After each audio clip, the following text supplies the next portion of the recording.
Good morning, everyone. It's quite rare you get to the stage after 2 ministers have spoken, because they tend to be extremely eloquent, very articulate, and Fergus is definitely one of those. But I will do my best. It's also quite rare. It's good to be at the morning session because people are arriving while you're speaking, rather than the afternoon session when they tend to be leaving, which is rather more depressing. Thankfully, time is on my side, so I can do my 10 minutes in reasonable comfort. No slides, just a little bit of an update about what we've been doing, what we're up to, and a few messages at the end, which will echo a lot of what Fergus has been saying anyway, and Alistair before him. So, first up, we're up and running. We are part of that transition to a low-carbon economy. We are indeed green and profitable, not according to the accountants, but our projects certainly are on a deal-by-deal basis, which is a great success. We had an initial allocation of £3 billion of your money and my money. This has now been increased to £3.8 billion because of a spending review to tide us through past the next general election. And of that, we have put £1.2 billion to work, which, considering we only got state aid approval in October 2012, so a little over 18, 19 months ago, is a pretty good effort. And we've done that across 26 projects in England, in Wales, in Northern Ireland, and thankfully we have a deal in Scotland. But I must say, and I'll comment on this in due course, one deal in Scotland out of 1.2 billion ain't good. And we need to try and find a way of improving that. Whether it's me or whether it's you, we can have that debate. But we need to get some more capital to work north of the border.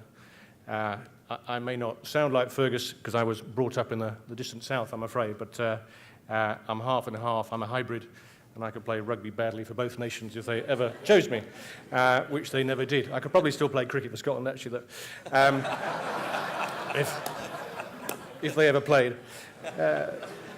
Part of our job is crowding in capital, and to demonstrate that, our 1.2, there's another 3 times that of external capital working alongside us, and that's come from 70 co-investors. So I think it would be unfair to say none of those people would have invested without us, but I think it helped an awful lot that we were involved. Sector-wise, I won't bore you with a list, but we have, the rules are set for us by Brussels, by government. So offshore wind, we have a number of transactions, and I think a colleague, Mark Giulianotti, is speaking this afternoon, so please do talk to him, because he is the offshore wind guru. So we have a number of transactions there. We've been in the waste sector.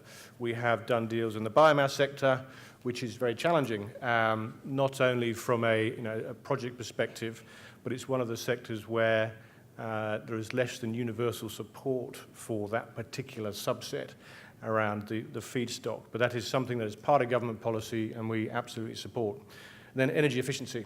We have done some work, but not enough.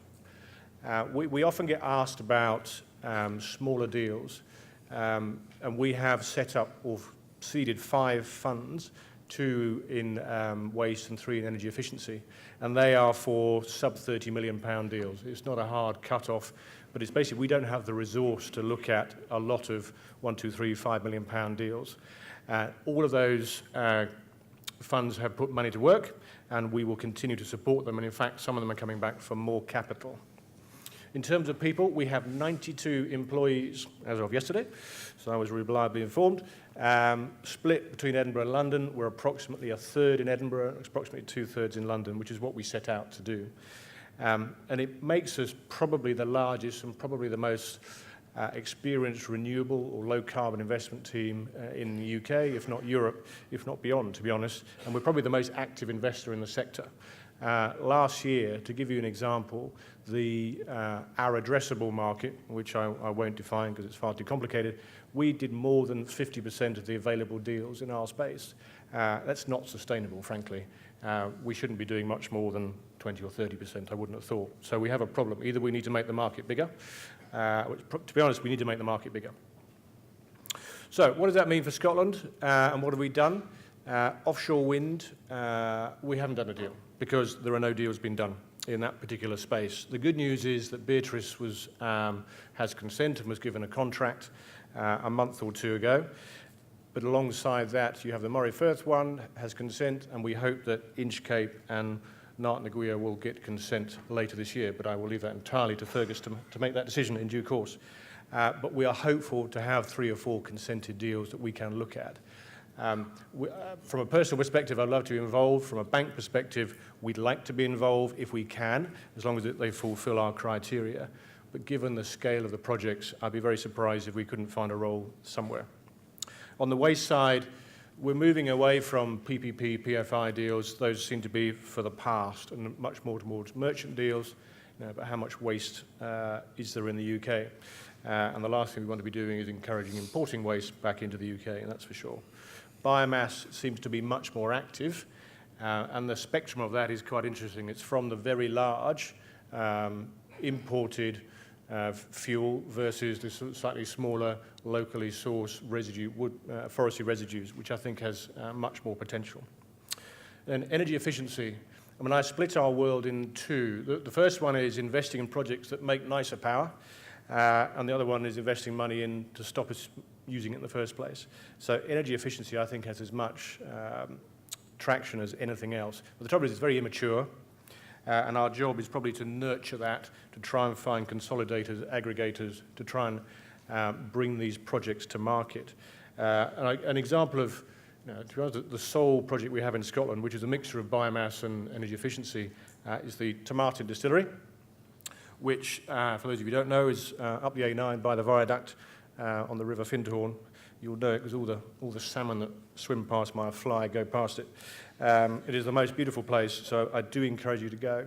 So we have it's a fantastic project. We had more column inches of press out of £500,000 investment there than we did out of 500 million in offshore wind. So it gives you a sense. It's about community, and it's about the style of the project and also the technology. So what next? I have a number of roles, one of which is origination in Scotland. And I went back to basics about how do we create transactions. We can't just sit there and wait. I mean, you don't miss an offshore wind farm, I'm afraid. They tend to take rather a long time to appear. So we will get involved in those. You don't miss waste projects because they take an age to get through the consenting process as well. But went back to what is Scotland good at? And the first one is Scotland's good at being dark for about half the year. So street lighting and energy efficiency is something that we must do more of, and I'll talk about that shortly. Whisky distilleries, again, we need to do more there, and I can announce today that a £5 million investment is going in alongside Equitix into a pipeline of distilleries, the first of which is Aberfeldy, which will reach financial close very shortly. So that will be, I think, is a key part of our work, is how do you mobilize a sector? Individually, they're quite small, but how do you mobilize bits of our market to allow us to put capital to work? We then have golf, we have tourism, we have oil and gas. What can we do in the energy efficiency space in the areas where Scotland has an advantage? Some of the things we're trying to do on that basis is working with the NHS, and I think the public sector is a great opportunity for us to put capital to work. And we have an NHS day next week where we have all of the relevant parties from the NHS in our office to talk about how do we improve their estate. We benefit in Scotland because there's a much closer connection between the NHS and central government compared to the south, where it's very devolved. So the impact and the influence we can have. But I think it's fair to say a lot of energy efficiency deals, I've yet to see one of them fail because of the project. They tend to be no-brainers. Everyone knows that you spend money, you save money, you reduce carbon. They tend to be being caught up in accounting, structural issues, government issues, people not being able to do what they want to do. The transactions are great. The ability to actually get them done is very different. So if we can help do that, that would be fantastic.